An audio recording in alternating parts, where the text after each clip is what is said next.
کراچی سے کسی نے پوچھا ہے کہ کیا صحابہ کرام کو کافر کہنے والا کافر ہے؟ یہ سوال بہت زیادہ اٹھایا جاتا ہے۔ دیکھیے، پہلے اس سوال کے جواب میں ایک بات یہ سمجھیں کہ کفر کہتے کس کو ہیں؟ کفر کہتے ہیں اللہ کا انکار، اصل میں اللہ کے انکار کو کفر کہا جاتا ہے۔ رسول کے انکار کو بھی کفر اس لیے کہتے ہیں کہ اللہ تعالیٰ نے رسول صلی اللہ علیہ وسلم کی رسالت کے دلائل بہت وضاحت سے نازل کیے ہیں۔ تو اب اگر کوئی یہ کہتا ہے کہ میں اللہ کو مانتا ہوں رسول کو نہیں مانتا، تو وہ اس دعوے میں جھوٹا ہے، کیونکہ اگر وہ اللہ کو مانے گا، اس کائنات کو بنانے والے کو مانے گا، تو اس کائنات کے بنانے والے نے نبی صلی اللہ علیہ وسلم کی رسالت اور نبوت کے اتنے دلائل قائم کر دیے ہیں کہ یہ ہو نہیں سکتا کہ وہ آپ کو اللہ کا رسول نہ مانے۔ تو ہم یہ کہیں گے کہ جو رسول کی رسالت کا انکار کر رہا ہے وہ حقیقت میں اللہ کا بھی انکار کر رہا ہے۔ جیسے کوئی شخص ابا کو کہے کہ میں آپ کو تو ابا مانتا ہوں، اور ابا کہہ رہے ہیں کہ تو بھی میرا بیٹا، وہ بھی میرا بیٹا، وہ بھی میرا بیٹا، آپ کہتے ہیں نہیں میں ان کو آپ کا بیٹا نہیں مانتا، تو یہ ظاہر ہے یعنی باپ کو آپ نے جھوٹا قرار دے دیا نا۔ تو جو یہ کہتے ہیں کہ رسول صلی اللہ علیہ وسلم اللہ کے رسول نہیں ہیں، تو گویا وہ اللہ کو معاذ اللہ جھوٹا قرار دے رہے ہیں۔ تو ایسا ماننا نہ ماننا برابر ہے۔ جیسے جو مشرک ہیں، جو اللہ کے ساتھ غیروں کو شریک کرتے ہیں، وہ مانتے تو وہ بھی اللہ کو ہیں، لیکن اللہ ان کے دعوے کو نہیں مانتا، اس لیے کہ جب وہ اللہ کو اگر مانتے ہیں تو حقیقی معنوں میں ماننا چاہیے، اللہ کو سچا بھی ماننا چاہیے، اور اللہ کے ساتھ کوئی شریک نہیں ہے۔ تو صرف نام کا ماننا کافی نہیں ہے، حقیقت میں ماننا ضروری ہے۔ تو یہاں بھی یہ بات یاد رکھیں کہ اگر کوئی شخص قرآن کی کسی آیت کو بھی جھٹلاتا ہے تو وہ ایک آیت کو جھٹلانا پورے قرآن کو جھٹلانا، اور پورے قرآن کو جھٹلانا نبی صلی اللہ علیہ وسلم کی رسالت کو جھٹلانا ہے، اور رسالت کو جھٹلانا اللہ کو جھٹلانا ہے۔ مثال کے طور پر کوئی کہتا ہے یہ قرآن کو میں نہیں مانتا، تو ظاہر ہے وہ نبی صلی اللہ علیہ وسلم کا انکار کر رہا ہے نا۔ تو جب نبی صلی اللہ علیہ وسلم کا وہ انکار کر رہا ہے تو وہ رسالت کا منکر ہے، چاہے وہ زبان سے کہے یا نہ کہے۔ تو قرآن کو اگر کوئی انکار کر دے تو وہ رسول کا انکار ہے، رسول کا انکار اللہ کا انکار ہے۔ قرآن میں اللہ نے فرمایا وَلَمْ يُفَرِّقُوا بَيْنَ اللَّهِ وَرُسُلِهِ، جو ایمان لانے والے لوگ ہیں حقیقت میں یہ وہ ہیں جو اللہ رسول میں ایمان لانے میں فرق نہیں کرتے، وہ اللہ پہ بھی ایمان لاتے ہیں، سارے رسولوں پر بھی ایمان لاتے ہیں، کیونکہ جو اس ایمان میں فرق کرے گا تو اللہ کو اس کا ایمان قبول نہیں ہے پھر۔ تو جیسے قرآن کا انکار یہ رسول کا انکار، تو پورے قرآن کا انکار بھی رسول کا انکار، قرآن کی کسی ایک آیت کا انکار بھی پورے قرآن کے انکار کے مترادف ہے، کیونکہ اللہ تعالیٰ نے ہر آیت کو تواتر کے ساتھ محفوظ کیا ہے۔ پھر قرآن کی آیت کے انکار کے دو طریقے ہیں، ایک طریقہ یہ کہ آپ یہ کہہ دیں کہ یہ آیت ہے ہی نہیں، اور ایک طریقہ یہ کہ آپ اس آیت کا ایسا مفہوم بیان کریں جو بالکل واضح طور پر غلط مفہوم ہو، تو اس میں بھی بزبان حال حقیقت میں آپ اس آیت کا انکار ہی کر رہے ہوتے ہیں۔ تو یاد رکھیے صحابہ کرام کی فضیلت قرآن کی واضح نصوص سے ثابت ہے، بالکل ایسی نصوص ہیں جو بالکل بے غبار ہیں، جن میں خاص طور پر حضرت ابو بکر صدیق رضی اللہ تعالیٰ عنہ کے بارے میں قرآن میں آتا ہے اذ ہما فی الغار اذ یقول لصاحبہ لا تحزن ان اللہ معنا۔ اس وقت کو یاد کرو اے ایمان والو، اگر تم محمد صلی اللہ علیہ وسلم کی مدد نہیں کرتے تو اللہ اس وقت آپ کی مدد کر چکا ہے جب دونوں غار میں تھے۔ نبی صلی اللہ علیہ وسلم اپنے ساتھی اپنے صحابی کو کہہ رہے تھے کہ غم نہ کرو، اللہ ہمارے ساتھ ہے، اور پوری امت کا اجماع ہے کہ اس سے مراد حضرت ابو بکر صدیق رضی اللہ تعالیٰ عنہ ہے۔ اب اگر کوئی شخص حضرت ابو بکر کے صحابی ہونے کا انکار کرے اور وہ 100 دفعہ وہ معاذ اللہ آپ کو منافق کہے یا آپ کو کچھ اور الزامات لگائے، کیونکہ منافق صحابی نہیں ہو سکتے، صحابی اور منافق یہ ایک دوسرے کے بالکل اپوزٹ ہیں۔ منافق اسلام دشمن کو کہتے ہیں، صحابی اسلام دوست کو کہتے ہیں، جنہوں نے نبی صلی اللہ علیہ وسلم کا ساتھ دیا۔ تو اب کوئی اگر کہے کہ حضرت ابو بکر صدیق رضی اللہ تعالیٰ عنہ معاذ اللہ نقل کفر نباشت، وہ معاذ اللہ منافق، مجھے تو یہ لفظ بولتے ہوئے زبان لڑکھڑاتی ہے، پتہ نہیں لوگوں کیسے اتنی جرت بدبخت لوگ کر لیتے ہیں۔ تو اس کا مطلب وہ اس آیت کا انکار کر رہا ہے۔ وہ 100 دفعہ کہے میں قرآن کو مانتا ہوں، میں قرآن کو آنکھوں سے لگاتا ہوں، تو بھائی آپ کے اس ڈرامے بازی کا اعتبار نہیں ہوگا، کیونکہ آپ نے حضرت ابو بکر صدیق رضی اللہ تعالیٰ عنہ کو معاذ اللہ جب ان کو آپ نے غلط قرار دیا یا نفاق کا آپ نے ان پہ فتویٰ لگایا تو آپ نے اس آیت کا واضح لفظوں میں انکار کر دیا ہے۔ اسی طرح امی عائشہ رضی اللہ تعالیٰ عنہ کے بارے میں پورا قرآن مجید کا رکوع نازل ہوا سورہ نور کا دوسرا رکوع پورا اس پہ نازل ہوا جس میں امی عائشہ کی پاک دامنی کو بیان کیا گیا۔ اب اگر کوئی شخص کہتا ہے امی عائشہ پہ معاذ اللہ نقل کفر بدکاری کی تہمت لگاتا ہے، سورہ نور کی ایک آیت نہیں بلکہ پورے ایک رکوع کا وہ انکار کر رہا ہے، پھر وہ 100 دفعہ کہے کہ یہ میں اس رکوع کو مانتا ہوں لیکن اس سے یہ مراد نہیں وہ مراد ہے، بھائی ساری دنیا کو پتہ ہے، پوری امت کا اجماع ہے، تمام مفسرین اس پر جو ہے سب کا اجماع ہو چکا ہے، بخاری مسلم کی متفق علیہ صحیح حدیث ہیں کہ اس سے مراد سوائے امی عائشہ کے کوئی بھی نہیں ہے۔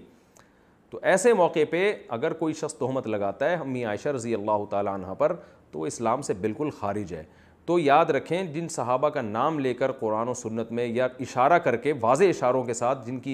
جن کو بیان کیا گیا، ان صحابی میں سے کسی کو بھی اگر کوئی شخص کفر کا فتویٰ لگاتا ہے یا منافق کہتا ہے تو اس کا اسلام سے کوئی تعلق نہیں، کیونکہ وہ صحابی کے انکار سے در حقیقت قرآن کا منکر ہو رہا ہے۔ اور اگر کوئی ایسے صحابی کا انکار کرتا ہے جو مشہور و معروف نہ ہو، جس میں عوام کو کنفیوژن میں ڈالنا باطل کے لیے ممکن ہو، جن کے بارے میں قرآن و حدیث میں واضح نصوص نہ ملتی ہوں، مثال کے طور پر جیسے علامہ ابن حجر رحمہ اللہ تعالیٰ بعض شخصیات کا نام ذکر کرتے ہیں کہ بھئی بعض لوگوں نے کہا کہ یہ صحابی تھے، بعض نے کہا یہ صحابی نہیں تھے، تو کیونکہ ان کے بارے میں علماء ہی کا اختلاف ہے، بعض ایسی شخصیات ہیں کہ ان کے بارے میں اختلاف ہے کہ انہوں نے نبی صلی اللہ علیہ وسلم کی زیارت کی یا نہیں کی، تو ایسے صحابی کے صحابی ہونے کا انکار کر دینے سے کفر بھی لازم نہیں آتا، گمراہی بھی لازم نہیں آتی، بشرطے کہ یہ انکار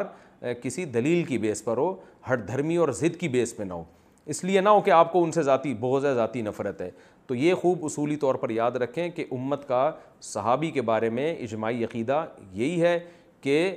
جس کو بھی صحابی مان لیا تو ان کا احترام کرنا بھی واجب، ان کے ساتھ محبت بھی واجب، کیونکہ قرآن مجید میں واضح نصوص ہیں اس بارے میں۔ اللہ نے فرمایا محمد الرسول اللہ، محمد صلی اللہ علیہ وسلم اللہ کے رسول ہیں، والذین معہ، اور وہ لوگ جو آپ کے ساتھی ہیں، جو آپ کے ساتھ ہیں،